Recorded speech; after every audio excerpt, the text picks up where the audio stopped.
Demon Slayer Season 4 finale for our Hashira training arc.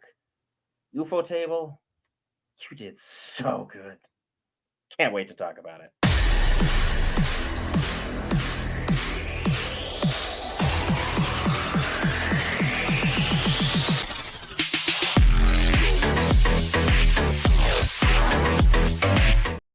All right, guys, Brent here back with Variants to cover all things Marvel, DC, Lord of the Rings, anime, gaming, Star Wars, and more. This time, Demon Slayer's finale. Let's jump right into it. The Will of the Master.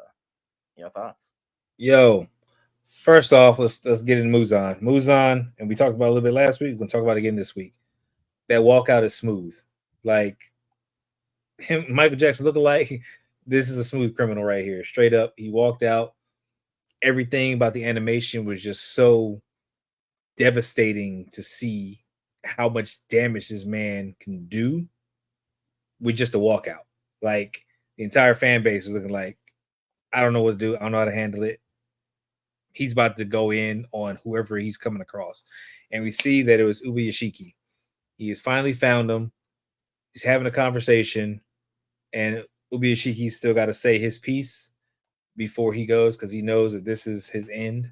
Like, this is what Muzan came to do, is to take me out. So at least let me say my piece.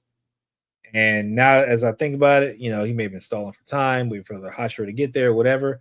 It's just like he expressed about the backstory of the family and how everyone was sickly and dying because their bloodline let a demon into this world.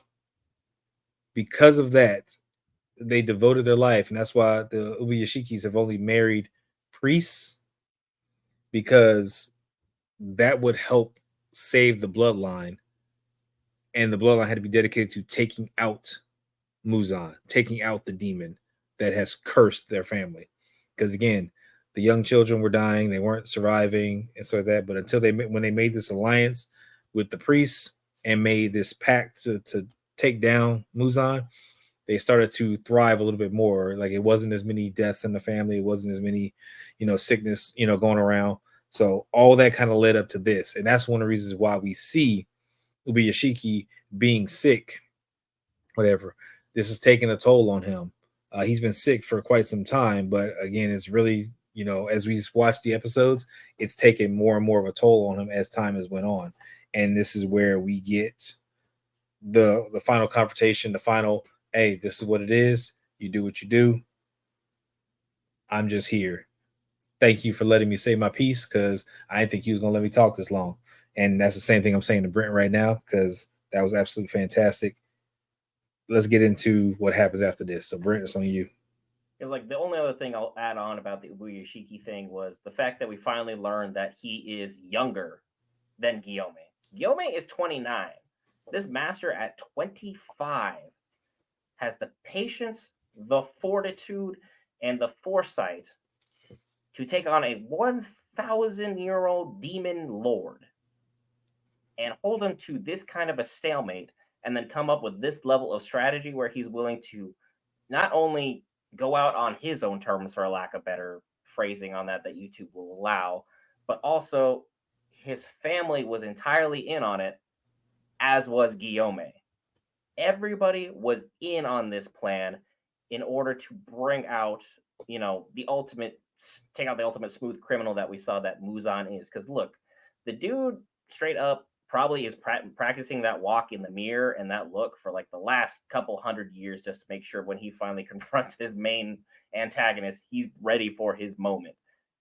And then to have Lady Tamayo straight up hold this man after he survived the craziest explosion of that compound. And I gotta say, UFOTable, you animated that so over the top well. I can't wait for the next 3 films, but I don't want to jump ahead too much. Having Lady Tamayo hold him like that and have a poison ready to go that allegedly can take any demon and make them human, and then you still have Guillaume just come in and wow, Muzan's head clean off the body, only for a couple seconds later just boop, pops back up like nothing even happened. That was wild. I mean, the whole thing was wild. The way it was animated, the explosion itself was animated so beautiful. Like that is one of the most beautiful explosions that I've ever seen animated. Like again, the way everything built out, the slow incineration of the snowflakes falling as everything comes. You see the Muzan's poised to do it. It's kind of with the fake out because again, you didn't expect Muzan about to kill you, and so hand out, but the explosion came from underneath and just absolutely obliterated everything, which I had to go back and catch. So, but again, it just went ham. And you see Muzan's body flying, off to the side. Absolutely done. And his regeneration is on point too.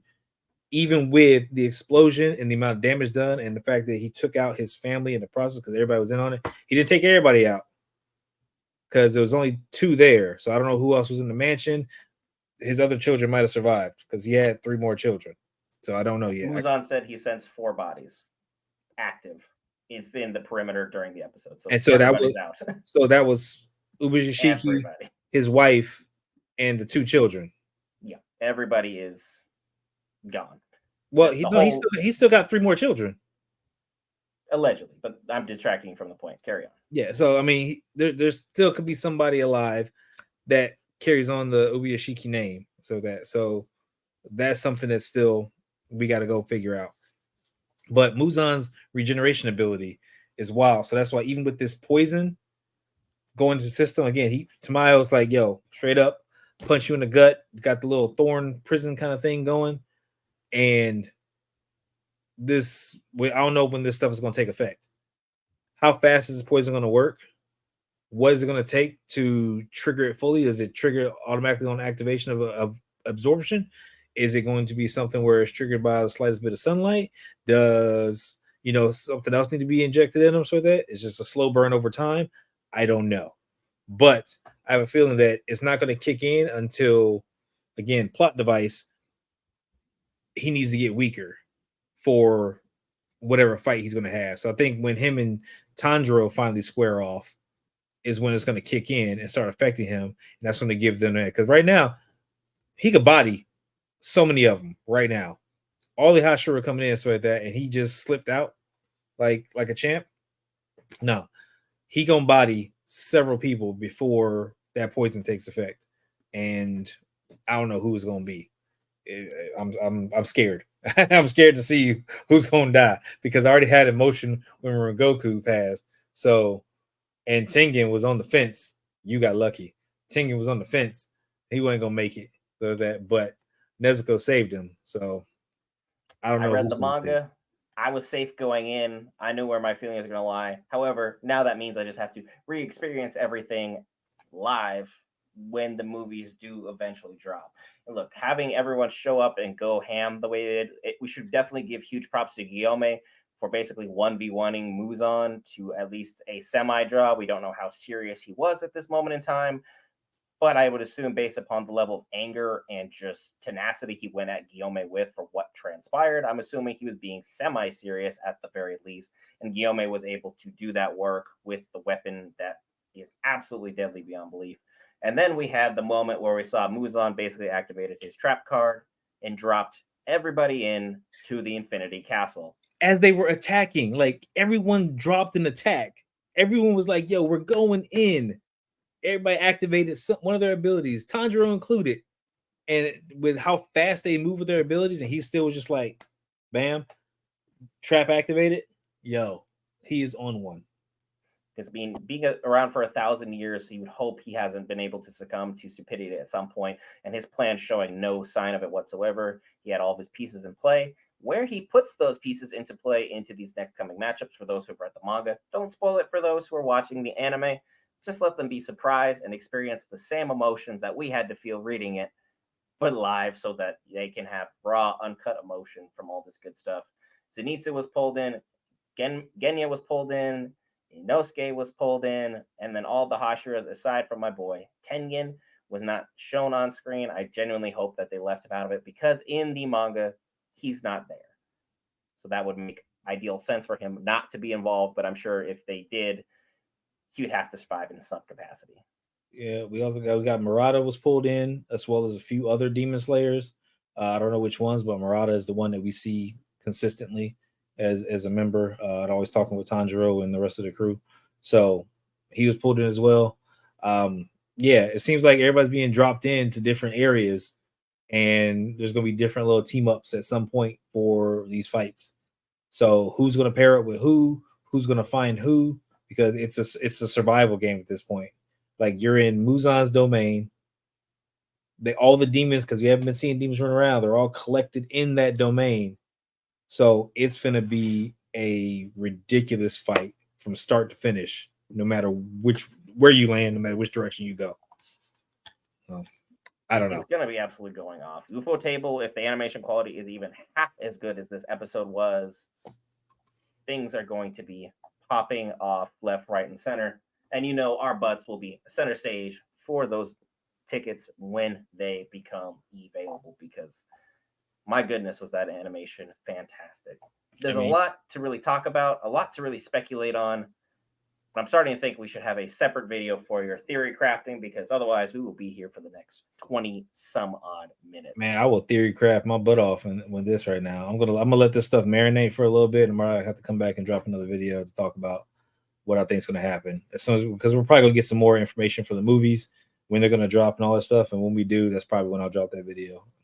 And keep in mind, he's theory crafting from the perspective he has not read the manga. I have. Don't correct him. Just let him have his fun.